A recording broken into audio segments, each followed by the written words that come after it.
What's up guys, Rogue9 here. I recently received a tip on Twitter that Blackbeard's guns have significantly different recoil when you attach the shield, so there's only one thing for it: we need a couple of experiments to find out what the deal is.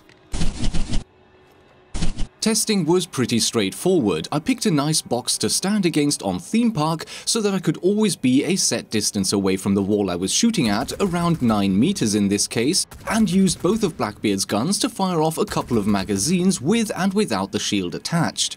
I set up both guns to have baseline recoil, so no attachments apart from the ACOG. For single fire tests, I set up a mouse macro to shoot exactly 7 shots in quick succession, and as you can see, the results for the SR25 are pretty straightforward. The recoil is worse in every way with the shield attached. You have greater muzzle climb as well as greater horizontal and vertical dispersion.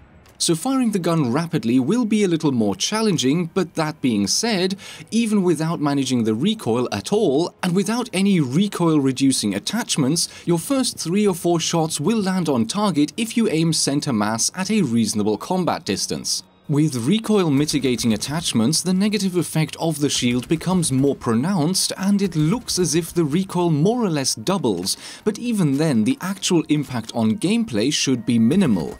The recoil just goes from almost zero to still very manageable. Now for the Mark 17, you would expect the effect to be exactly the same, right? But you would be mistaken. I tested the gun first in full auto mode, and as you can see, the muzzle climb is maybe a little bit stronger, while the horizontal dispersion seems less pronounced, and the vertical dispersion is zero as soon as you attach the shield.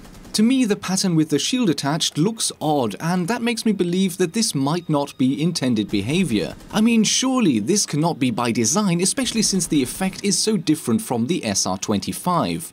If you switch the Mark 17 to single fire, you end up with similar results. Greater muzzle climb with each shot, horizontal dispersion that is a little bit smaller, and vertical dispersion that is zero. What does this mean in terms of getting kills with the Mark 17? I would say not an awful lot. The additional muzzle climb, even without any recoil-reducing attachments, is minimal, and the weird, perfectly aligned shots in terms of vertical dispersion are neither an advantage nor a disadvantage. Once you attach a grip and a muzzle brake, the recoil improves both with and without the shield attached, and the results stay essentially the same.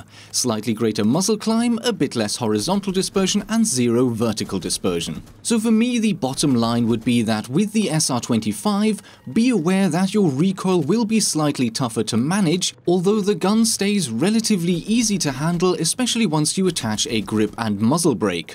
With the Mark 17, the recoil will be weird, but effectively the same in terms of how difficult it is to manage.